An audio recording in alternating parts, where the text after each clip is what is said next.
Hello, this is Dr. M.S. Kamar. I'm Senior Consultant at Indraprastha Apollo Hospital in the Department of Pulmonary Critical Care and Sleep Medicine, and also I'm lead in lung transplant program.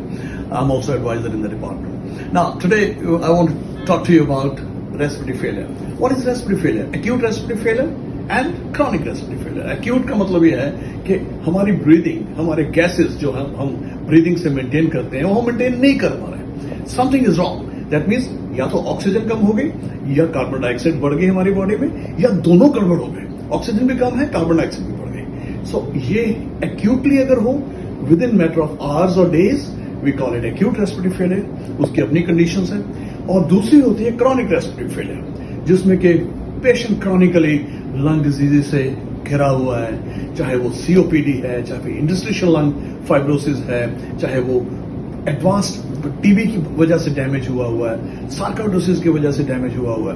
सो और भी कई conditions है. Neuromuscular diseases होती हैं जिसमें कि हमारे lungs तो ठीक हैं, लेकिन जो लंग्स को इन्फ्लेट करने का अपरेटस है, या जो न्यूरोलॉजिकल सिग्नल है ब्रेन से, वही अगर डैमेज है तो हम एक्सपैंड कर नहीं पा रहे लंग्स को, उसमें भी रेस्पिरेटरी फेलियर हो जाएगा. टाइप 2 रेस्पिरेटरी फेलियर हो जाएगा.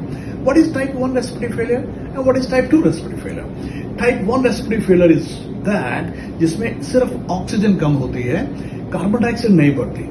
ये आमतौर पे लंग्स डैमेज होने की वजह से होता है, लेकिन वेंटिलेशन पेशेंट मेंटेन करता है, इसलिए कार्बन डाइऑक्साइड वॉश आउट करता रहता है. जब टाइप 2 रेस्पिरेटरी फेलियर जिसको हम कहते हैं, वो तब होता है जब कार्बन डाइऑक्साइड बढ़ना शुरू हो जाता है.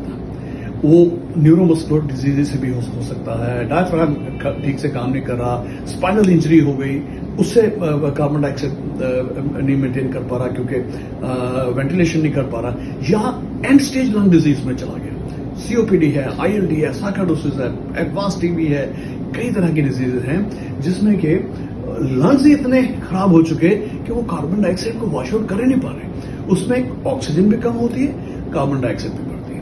सो टाइप 1 रेस्पिरेटरी फेलियर में सिर्फ ऑक्सीजन कम होती है, लेकिन टाइप 2 रेस्पिरेटरी फेलियर में ऑक्सीजन भी कम होती है और कार्बन डाइऑक्साइड बढ़ जाती है. So that is the difference between the two. Now treatment, acute respiratory failure का ट्रीटमेंट प्लान फर्क होता है और टॉनिक रेस्पिरेटरी फेलियर को ट्रीटमेंट प्लान फर्क होता है. और अगर बहुत एडवांस्ड रेस्पिरेटरी फेलियर में हो पेशेंट, हम उसे बाईपैप्स से भी और या दूसरी supportive NIV non invasive ventilation therapy से भी ठीक करते हैं. और अगर लगे कि पेशेंट बिल्कुल ही होश भी खो रहा है या ब्लड प्रेशर अनस्टेबल हो रहा है, उस सिचुएशन में हमें इंटूबेट करके ट्यूब डाल के मैकेनिकल वेंटिलेशन देनी पड़ती है, ताकि कुछ दिन के लिए उसको हम मैकेनिकल वेंटिलेशन से पे सपोर्ट दें. उसके बाद में जैसे पेशेंट इंप्रूव करे फिर उसको सपोर्ट को हटाया जा सके.